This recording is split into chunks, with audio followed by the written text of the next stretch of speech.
안녕하세요. 예리숲에 오신 모든 분들 반갑습니다. 오늘도 제가 일상에서 반짝하고 빛비춤 받은 소소하지만 소중한 순간들에 대한 얘기부터 해볼게요. 내 일상의 반짝 모멘트 코너입니다. 한 해가 정말 며칠 남지 않았죠. 올 한 해를 마무리하면서 저는 지난 1년 동안 고마웠던 분들의 얼굴을 하나하나 떠올려 보고 있는데요. 여러분 왜 한자에 사람 인자 보시면 이렇게 두 획이 서로 기대고 있는 그런 모양이잖아요. 그 글자의 모양처럼 사람은 정말 혼자서는 살 수 없고 그렇게 서로 의지하면서 살아가는 존재가 아닐까 하는 생각이 듭니다. 저 역시 지난 1년 동안에 주변에 있는 수많은 분들한테 도움을 많이 받았고요. 또 저 역시 때로는 도움을 드리기도 하면서 그렇게 무사히 하루하루를 버텨올 수 있지 않았나 하는 생각이 듭니다. 그런데 생각해보면 때로는요, 전혀 모르는 분, 낯선 분에게 도움을 받게 되는 경우도 있는 것 같아요. 제 경우에도 그랬는데요. 당연히 성함도 모르고요. 지금은 얼굴 생김새도 어땠는지 잘 기억이 나진 않지만 그분이 베풀어 주신 친절, 선한 마음씨에 대해서는 생생하게 기억을 하고 있습니다. 지난 가을의 어느 날이었어요. 제가 부모님을 모시고 용인에 있는 호암미술관에 루이스 부르조아 전시회를 보러 갔었거든요. 그런데 이제 부모님께서 제가 오래 운전하는 걸 싫어하는 걸 잘 아시니까 버스를 타고 가자고 하시더라고요. 마침 부모님 집 앞에서 에버랜드까지 가는 버스가 있고요. 거기서 내리면 또 미술관까지는 셔틀버스가 있다는 거예요. 시간만 잘 맞추면 차 없이도 갔다 올 수 있겠는데 하는 생각이 들었죠. 그래서 갈 때는 저희가 잘 그대로 갔고요. 또 전시 구경도 재밌게 했습니다. 문제는 돌아오는 길이었는데요. 아빠가 피곤하신지 셔틀 시간 기다리지 말고 빨리 택시 타고 에버랜드까지 가자 이렇게 말씀하신 거예요. 그래서 미술관에서 예정보다 좀 일찍 나왔는데 문제는 미술관이 좀 외진 위치에 있다 보니까 택시가 오지를 않는 거예요. 제가 앱에서 가장 비싼 택시를 골라가지고 호출을 했는데도 콜을 받는 기사분이 아무도 없더라고요. 할 수 없이 저희가 길가에서 한 20-30분 셔틀이 올 때까지 기다려야 하는 그런 상황이 됐습니다. 저야 괜찮지만 이제 연로하신 부모님이 힘드실까봐 너무 걱정이 되었는데요. 얼마 지나지 않아서 차 한 대가 쫙 우리 앞에 와서 서더니 한 남성분이 내리시는 거예요. 그러면서 어디까지 가시냐고 태워다 드리겠다고 하시는 거예요. 너무 예기치 않은 상황이었는데 부모님께서는 정말 그 말씀이 반가웠는지 아유 감사합니다 하면서 차에 얼른 올라타셨어요. 저는 좀 쭈삣쭈삣했는데 부모님이 타셨으니까 덩달아서 탈 수밖에 없었겠죠. 하지만 이렇게 모르는 분께 폐를 끼쳐도 되나 해가지고 차에 탄 뒤에도 완전 좌불안석이었던 거예요. 그런데 그분이 그러시더라고요. 본인의 부모님 같은 분들이 이렇게 길에 서 계시는데 그냥 지나칠 수가 없었다고요. 그러면서 별로 바쁜 일도 없으니까 괜찮다고 편하게 타고 가시라고 말씀하시는 거예요. 그래도 정말 얼마나 고마웠던지요. 요즘 그런 선한 마음씨를 가진 분을 찾는 게 흔한 일이 아니잖아요.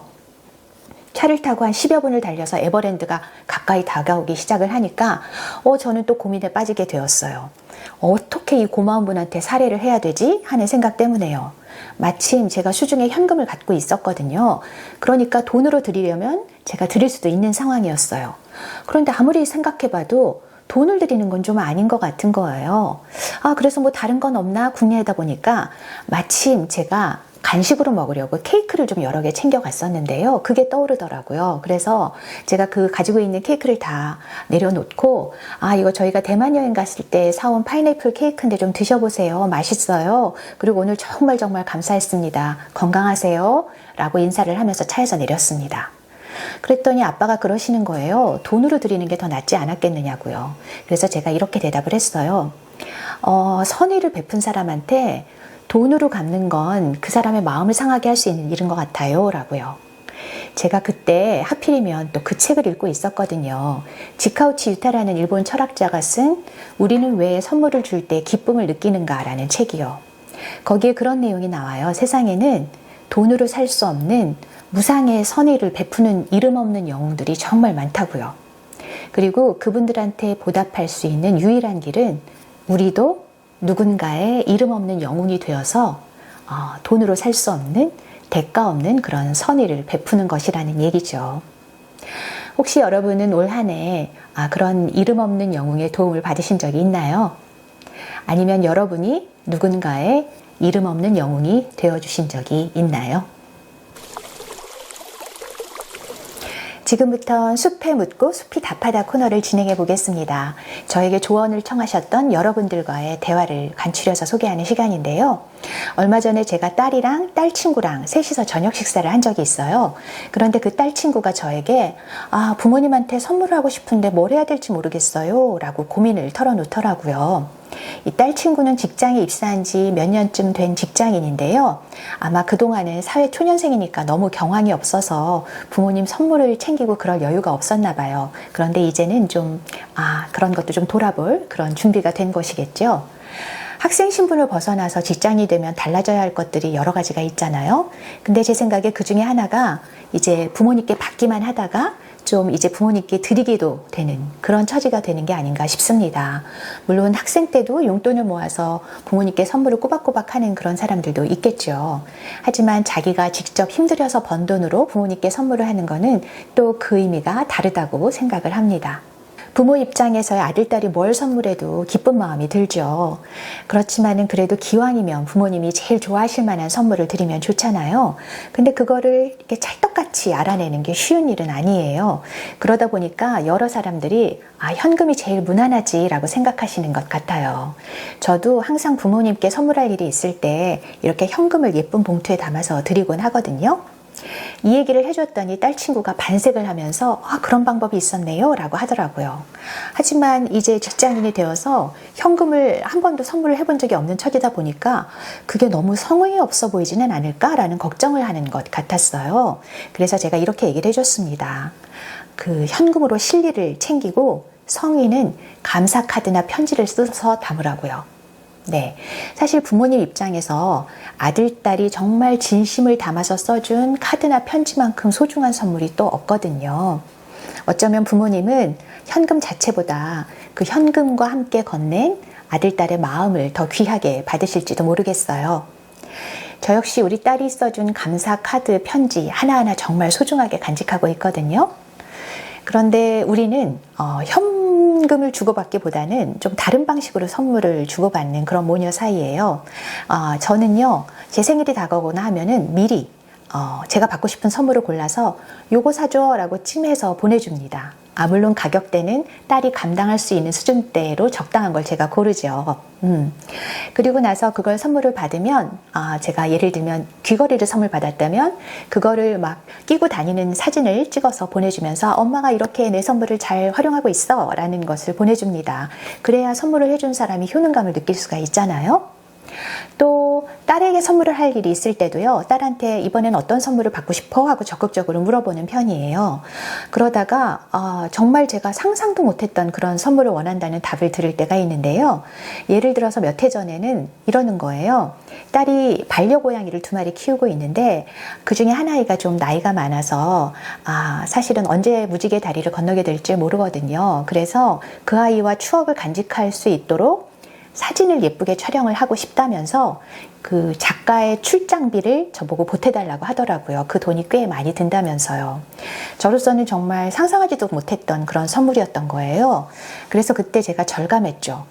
선물은 내가 주고 싶은 걸 주는 게 아니라 상대가 받고 싶어 하는 걸 주는 게 정답이구나 라고요. 그래서 만약에 우리 모녀처럼 좀 편하게 선물에 대한 이야기를 주고받을 수 있다면 저는 이렇게 솔직하게 원하는 선물에 대해서 얘기하는 게 좋은 방법이라고 생각을 합니다. 근데 만약에 그렇지 않다면, 그리고 뭔가 서프라이즈 이렇게 깜짝 선물을 하고 싶다면은 감사 카드와 함께 예쁜 봉투에 담은 현금을 건네는 것도 무난한 방법이 아닐까라는 생각을 하고 있습니다. 요즘은 왜 지인들끼리는 카톡으로도 선물을 많이 주고받잖아요. 저도 카톡창에 생일인 친구가 이렇게 딱 뜨면은 선물을 찾아서 보내는 경우가 있는데요. 요즘 젊은 친구들을 보면은 자기가 받고 싶은 선물을 쫙 리스트로 해가지고 미리 카톡에 올려놓는 경우도 있더라고요. 저는 그것도 상당히 현명한 방법이 아닐까 하는 생각이 들어요. 왜냐하면 그 상대가 원치 않는 선물을 할 위험을 줄여주는 거잖아요. 그 리스트 중에서 다른 사람들이 이미 보내지 않은 다른 선물을 골라서 제가 보내주는 거죠. 그렇다면 만약에 그 리스트를 올리지 않은 친구한테 카톡으로 선물을 하려면 어떻게 하는 방법이 있을까요? 제 경우에는요, 그 사람이 예전에 저한테 어떤 선물을 해줬었나 그걸 한번 찾아봅니다. 왜 그러냐 하면 사람이 자기가 별로 안 좋아하는 물건을 자기 친구한테 선물하는 경우는 별로 없지 않나요? 네, 그 사람이 해준 선물을 보면 그 사람의 취향이나 선호가 보이는 것 같아요. 예컨대 저에게 과일을 선물해준 친구라고 한다면 평소에 그 과일을 즐겨 먹지 않았을까요? 네, 저는 그렇게 생각을 해서 저에게 사주었던 것과 비슷한 종류의 선물을 보내려고 노력을 하는 편입니다. 제가 생각하기에 또 다른 좀 센스 있는 그리고 좀 기분 좋은 선물은 어떤 게 있냐 하면요.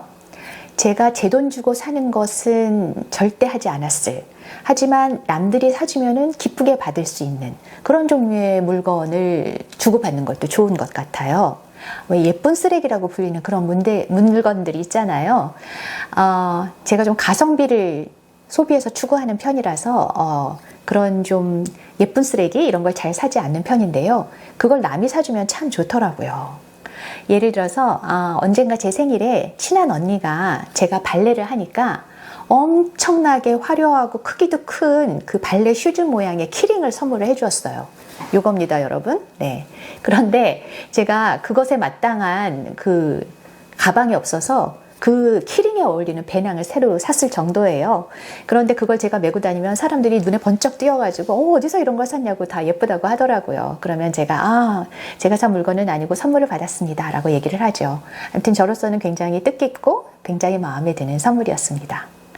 제가 때가 때이는 만큼 선물에 대한 이야기를 해봤어요. 올 한 해 동안 감사하게 여겼던 그런 분들에게 이렇게 소소하지만 그런 소중한 선물들을 건네보시면 어떨까 하는 생각이 듭니다.